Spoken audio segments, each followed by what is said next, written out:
And former Israeli Prime Minister Naftali Bennett is joining us now to talk more about this. Thank you so much for being here with us tonight. We appreciate it. I was just looking, you posted on X, essentially the time for action is now, is what you were saying in a post. What does that mean for you? Well, first of all, I send my deepest condolences to the 12 families of 12 young boys and girls who were playing soccer and were murdered by Hezbollah. This is the worst attack since October 7th in terms of on Israel, in terms of kids being murdered. This is unacceptable. It's a beautiful community of Israeli Druze, which is a small sect in Israel, and they are our brothers and sisters, and it's just a terrible murder attack. Enough is enough. Hezbollah has absolutely no basis to be fighting with Israel. There's no territorial disputes. There's none of the nonsense of occupation or anything. They have started war on Israel. And, you know, it's been now 10 months, and I hear all the rhetoric, all the lofty speeches and words. We're fed up with lofty rhetoric and the hollow words and accompanied by feeble action. It is time for action. And you asked what it is. The state of Lebanon, which Hezbollah is part and parcel of, has started war with Israel. And we will no longer make the distinction between Lebanon and Hezbollah, which is part of Lebanon. So the state of Lebanon essentially shot a rocket made in Iran. We know the name of the guy who shot it. His name is Ali Mahmoud Yihya. These rockets were made in Iran, Iranian rockets, 50 kilograms of a warhead, and it's time that we hit back.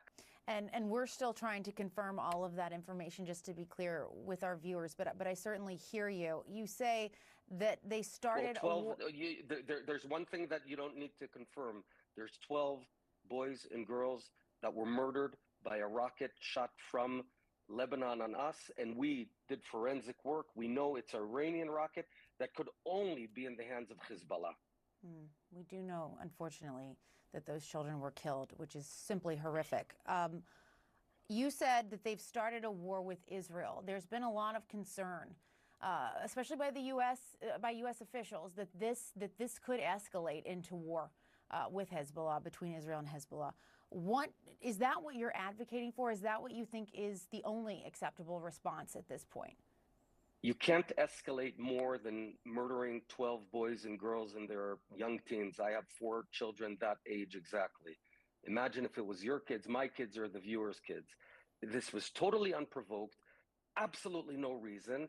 And this is a result of a feeble, weak policy of many words and speeches, but not enough action. The only way to stop all of this, the only way to deter our enemies from hitting us day and night, from Yemen, from Iran, from Iraq, from Lebanon, is to fight back and to hit them. There's no other way. I hate war. I lost my best friend in war. We hate war. But when someone in an unprovoked action kills our children, and make no mistake, those Druze Israeli kids are my children, we have to hit back. We can't have any more speeches. It's time for action. And so we know that Prime Minister Benjamin Netanyahu, who was here in the U.S., has cut that short. He's headed back to Israel now. He will meet with his war cabinet. What do you want to hear from them when they meet? What do you want the outcome of that meeting to be? The fundamental duty of a government is to provide security to its people. That's it. It's time to provide security to the Israeli people. If you can't do it, let someone else do it. And how to do it, I just explained. Hezbollah equals Lebanon. We should make no more distinction between the two.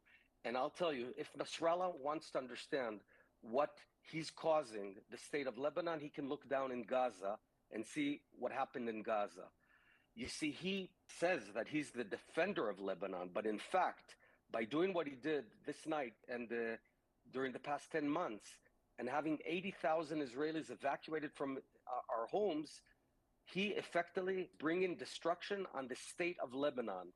And let all the people of Lebanon know that Hezbollah and Nasrallah is playing games as a proxy of Iran and is destroying Lebanon. But we are not going to tweezer our way through and look for Hezbollah amid Lebanon. Hezbollah is part of the government. Hezbollah is part of Lebanon.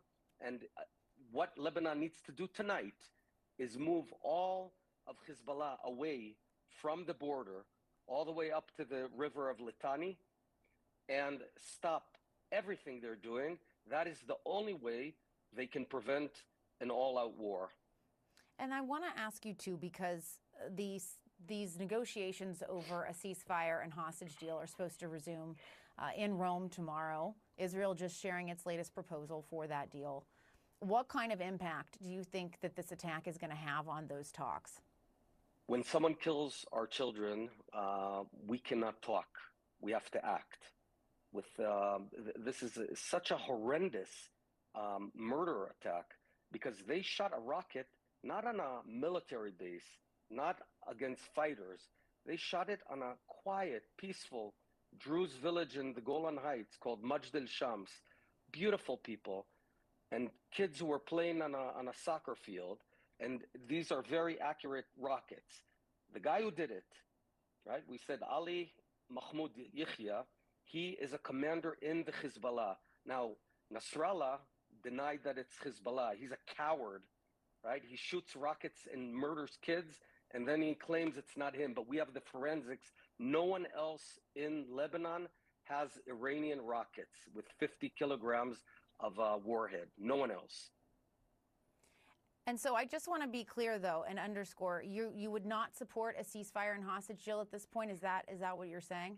You don't think that's the way forward? Down in Gaza, I'll support whatever the government does. I'm supportive of the government, even when I think they're not doing the best of things. I have to be supportive of my own government. But up in the north, it's a different war, right? And we have Hezbollah just shooting us unprovoked, and they can't get away with this. So there is a way to reach a ceasefire up north, and the only way is for Hezbollah to move far away from our border. We have a agreed upon location in Israel. It's called the Litani River. If they push away, if they stop all of the hostilities, then they can avert all-out destruction of Lebanon. All right. Naftali Bennett, thank you for your time tonight. We appreciate it. Thank you, Jessica.